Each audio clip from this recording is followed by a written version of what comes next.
Sir मेरा नाम अविनाश कुमार शुक्ला है। मैं यहीं फ़रीदाबाद में पैदा हुआ हूँ और मेरी स्कूलिंग भी जो स्टार्टिंग से स्कूलिंग थी वो भी यहीं फ़रीदाबाद में हुई है। और उसके बाद मैंने कॉलेज ओपन से किया है और साथ साथ मैंने जॉब भी करी है। मैंने कई सारी जॉब करी है, जैसे रिलायंस ट्रेंड्स हो गया। उसके बाद मैंने जब मेरे को उसमें भी अच्छा नहीं लगा तो फिर मैंने मैकडॉनल्ड्स ज्वाइन किया। मैंने मैकडॉनल्ड्स में सबसे लंबा टाइम दिया अपना, 3 साल के करीब। लेकिन मेरा मन ना जॉब में कभी लगा ही नहीं। ऐसा लगता था कि मैं बंधा हुआ हूँ, तो वही बंदिशें हटाने के लिए मैंने जॉब छोड़ी। फिर मैंने डिलीवरी वाली जॉब करी कि उसमें थोड़ा अच्छा पैसा मिल जाता था। तो फिर मैंने 1.5 साल करीब अमेज़ॉन डिलीवरी, उबर, ये सब मैंने ट्राई किया। तो मैंने उसमें भी फिर मेरे को अच्छा नहीं लगा तो फिर मैंने छोड़ दिया। करीब 3 महीने में बैठा रहा। तो फिर काफ़ी सोचा मैंने, फिर प्लान किया कि क्यों ना साउथ इंडियन फूड लाया जाए मार्केट के अंदर जी। तो साउथ इंडियन फूड का आइडिया कैसे आया आपको? हाँ सर, काफ़ी सोचने के बाद, मेरी वाइफ वैसे चेन्नई से है। ओके। इसलिए साउथ इंडियन फूड का आइडिया मेरे पास वहीं से आया था। ओके। लेकिन करीब 3 महीने खाली बैठने के बाद कि मैं क्या करूं ये सोचते 3 महीने बीत गए थे। तो फिर मैंने सोचा कि जो चीज़ हमें आती है, मतलब घर में मेरी वाइफ इडली, सांभर, डोसा ये सब बनाती थी और काफ़ी अच्छा भी रहता था। तो अब मैंने सडनली एक दिन सोचा कि जब घर में इतना अच्छा खाना बन ही रहा है, जो काम हमें आता है हम उसी से स्टार्ट क्यों ना करें। क्योंकि नया काम सीखने से अच्छा है कि जो आपके अंदर स्किल है उसी को बढ़ाया जा सके।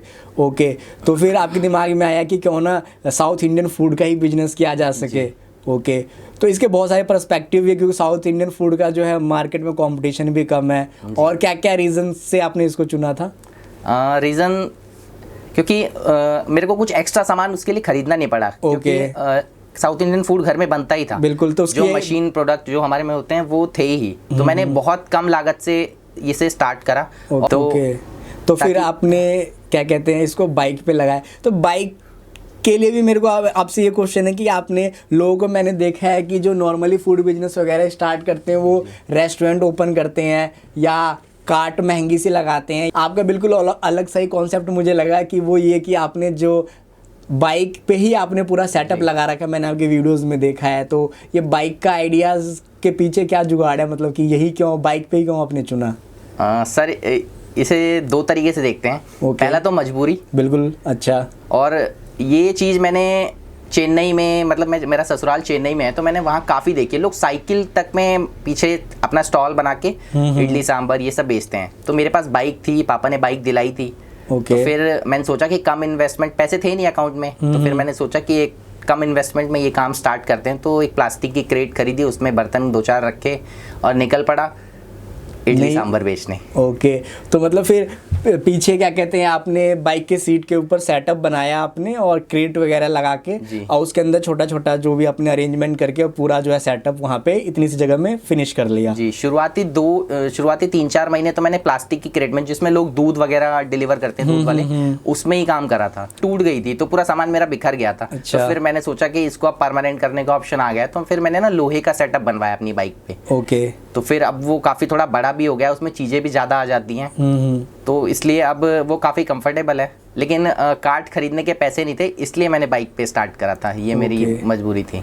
ओके, और ये नया कॉन्सेप्ट बन गया एक तरीके से देखा जाए तो। हाँ, क्योंकि ये सारी चीज़ें ना गांव देहात हो गया या फिर साउथ के एरियो में हो गया, वहाँ ज़्यादा चलती थी। लोग बाइक पे, साइकिल पे बेचते थे। यहाँ ये कुछ अलग था।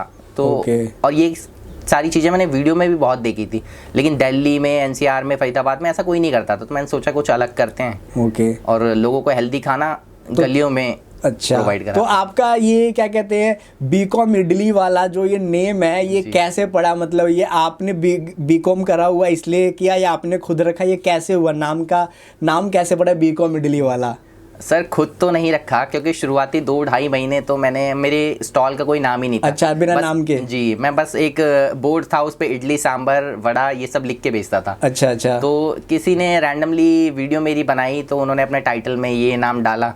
तो काफ़ी वो वीडियो चली, काफ़ी लोगों से अप्रिसिएशन मिला। तो फिर जब से आपका नाम पड़ गया बीकॉम इडली वाला। जी, तो मतलब यूँ कहें कि 25-30 वीडियो बीकॉम इडली वाला टाइटल के नाम से बनने लगी। तो फिर मैंने देखा उस पर लाखों करोड़ों व्यूज़ आ रहे थे। तो फिर मैंने सोचा कि इस नाम में कुछ तो दम है। तो फिर मैंने बैनर बना लिया उसका और फिर तब से मेरा नाम बीकॉम इडली वाला पड़ गया। और जब से आपका नाम बीकॉम इडली वाला पड़ गया। ओके, तो अविनाश जी मैं आपसे एक चीज़ पूछ रहा हूँ कि लोग आपको ऐसे भी कई बार ट्रीट करते होंगे कि बीकॉम कर लिया है और इडली बेच रहा है, तो मतलब उस क्रिटिसाइज वगैरह भी तो ऑब्वियस होता ही है सोसाइटी, इंडियन सोसाइटी के अंदर या कहीं भी आप लेकर चल लो, क्योंकि वो आपको बोलते हैं कि इतना पढ़ाई लिखाई कर ले और एक इडली बेच रहा हो ये बाइक के ऊपर। तो इस चीज़ को आप कैसे डील करते हो कि तो लोगों को क्या जवाब देते हो इसका, अगर कोई इस तरीके से आपसे बोलता है तो? अभी तो वैसे फ़िलहाल बहुत लोग कम हो गए हैं। शुरुआत में काफ़ी ज़्यादा थे, जब मैंने बैनर टांगा था उसके बाद काफ़ी लोग हंसते थे, पूछते थे कि कौन से कॉलेज से बीकॉम किया है, अच्छा, और माँ बाप का पैसा क्यों वेस्ट किया, ऐसे ऐसे कई वो आते थे। तो मैं इनको एज अ कॉम्प्लीमेंट ही ट्रीट करता था, क्योंकि 10 लोगों में से 7-8 लोग आपको के बारे में अच्छा ही बोलते हैं, 2 लोग गलत होते हैं, तो वो तो चलता ही है। तो मैं इनको मतलब नेगेटिव कमेंट में नहीं लेता और ना मैं इनको कोई जवाब देता, क्योंकि इससे मेरी ही छवि खराब होगी। बिल्कुल बिल्कुल। ओके, क्या कहते हैं मेन्यूज़ में आपके जो साउथ इंडियन फूड है उसको प्रिपेयर वगैरह कौन करता है और कैसे करते हो, मतलब क्या रहता है शेड्यूल वगैरह घर का? सर शुरुआत में मैं बस अपनी वाइफ की हेल्प कराता था, क्योंकि ये सारा बनाना मेरी वाइफ को ही आता था, मुझे तो कुछ भी नहीं आता था, मुझे सिर्फ चाय बनाना आता था। तो मेरी वाइफ ही सारा प्रिपेयर करती थी पहले शुरुआती 2-2.5 महीने। फिर मैंने सीखा कि कैसे कैसे मतलब कुकिंग टाइम कितना है किस चीज़ का, वो सारा मैंने सीखा। तो अब अधिकतर चीज़ें मैं बना लेता हूँ। अब मेरी वाइफ मुझे हेल्प करती है। तो यानी कि आपके बिजनेस में जो बैक रोल जो प्ले किया है सपोर्ट का, वो आपकी वाइफ ने किया है? हाँ जी। ओके, तो अविनाश जी क्या कहते हैं, आपको जो बिजनेस आपने प्लान किया और इस चीज़ को इडली बेचने में ये जो आपने आइडिया लगाया, तो इसमें डिफिकल्टीज क्या क्या आई है आपको? मतलब जैसे लोकेशंस की दिक्कत होती है। शुरुआती दिनों में मैं ESI में गया था, ओखला, उन्होंने वहाँ से हटा दिया। तो पहले दिन की सेल बहुत अच्छी थी, लेकिन वहाँ से हटा देने के बाद मन एकदम टूट सा गया, क्योंकि वो वहाँ उस लोकेशन पे लगाने के लिए मैं करीब 20-25 दिन से सोच रहा था कि मैं हमेशा वहीं लगाऊंगा। फिर मेरे पास लोकेशन की दिक्कत हो गई, तो फिर मैंने एक दिन में 3-3 लोकेशन पे वो किया है, मैंने ट्राई किया कि मेरा प्रोडक्ट बिक जाए। तो फिर मैंने पहले बदरपुर में लगाना स्टार्ट किया, फिर एक फैक्ट्री एरिया है हमारे जहाँ मेरे पापा काम करते थे, उनकी कंपनी के बाहर लगाना स्टार्ट किया। तो ऐसे ऐसे करते करते मेरे को लोगों की माइंडसेट पता चलता गया कि कहाँ ये चीज़ बिकने वाली है, कहाँ पे इसकी डिमांड है, कहाँ पे इसकी डिमांड है। तो फिर मैं सराय मेट्रो के बगल में लगाने लगा था, वहाँ जहाँ से मुझे बीकॉम इडली वाला के नाम से पहचान मिली। तो मैं वो लोकेशन भी मेरा 1 महीने के करीब फिक्स हो गया था, लेकिन फिर वहाँ से भी मुझे हटा दिया गया। तो फिर करीब 3-4 दिन मेरी कार्ट बंद रही। फिर एक मैम है, वो काफ़ी मतलब NGO वगैरह चलाती हैं, काफ़ी हेल्पफुल हैं। उन्होंने मेरे को रिकमेंड किया, मेरे घर के पास में एक सेक्टर 37 है, वहाँ की मदर डेयरी, उसके जस्ट बगल में एक स्पॉट खाली था, वहाँ उन्होंने रेकमेंड किया। तो वहाँ का भी स्टाफ बहुत अच्छा, जैसे मदर डेयरी वाले, मैंने उनसे पूछा कि यहाँ लगा सकता हूँ, उन्होंने बोला हाँ ठीक है। तो फिर वहाँ शुरुआती दिनों में मतलब पहले दिन से ही रिस्पांस बहुत अच्छा था, मुकाबले उसके जहाँ मैं पिछली जगह लगाता था। तो फिर धीरे धीरे वहाँ भी लोगों को टेस्ट पता लगता गया। एक आध मेरे को इनविटेशन भी आए, जैसे होली पार्टी का, मैंने वहाँ भी स्टॉल लगाया। तो ऐसे ऐसे उस एरिया में मैंने अपनी धीरे धीरे पकड़ बनाना मजबूत कर दी है। तो इस तरीके से लोग आपको जानने लगे और फिर आपके अंदर कॉन्फिडेंस आया और फिर अभी तक आप टिके हुए हो वहाँ पे। तो अविनाश जी, इसमें जो आपको मेंटली जो प्रेशर आया है या डिप्रेशन में गए आप कि भाई यार क्या हो रहा है, जो सोचा था वैसा हो नहीं रहा है, क्योंकि नई चीज़ों में अक्सर ऐसा होता है कि अनएक्सपेक्टेड चीज़ें ज़्यादा आती है, क्योंकि आप तो सोच के रखते हो अपने हिसाब से चीज़ें, वैसे हालात बन नहीं पाते, जिस वजह से काफ़ी ज़्यादा प्रॉब्लम फेस करनी पड़ती है। तो आपने बताया कि मैं कहते काफ़ी ज़्यादा डिप्रेस हो गया था जब मुझे हटा दिया गया, तो इस चीज़ और दोबारा से फिर ट्राई किया, तो इसमें मतलब आपने अपने को कैसे मोटिवेट रखा बीच में कि घर पे फैमिली को देख लेता हूँ तो सर मोटिवेशन खुद ही मिल जाता, क्योंकि वो पालना है, मेरे को अपना परिवार पालना पड़ता है, इसलिए अंदर से खुद ही हिम्मत आ जाती है। मेरा एक छोटा सा बेबी भी है 2 साल का, तो उसके लिए भी सोचना पड़ेगा मुझे कुछ, इसलिए सारा मोटिवेशन मुझे वहीं से आता है। क्या कहते हैं, अपने बिजनेस में ज़्यादा खुश हैं या जॉब में ज़्यादा खुश थे? मतलब पहले आप दोनों को अगर कंपेयर करें तो आप किस तरफ ज़्यादा हो?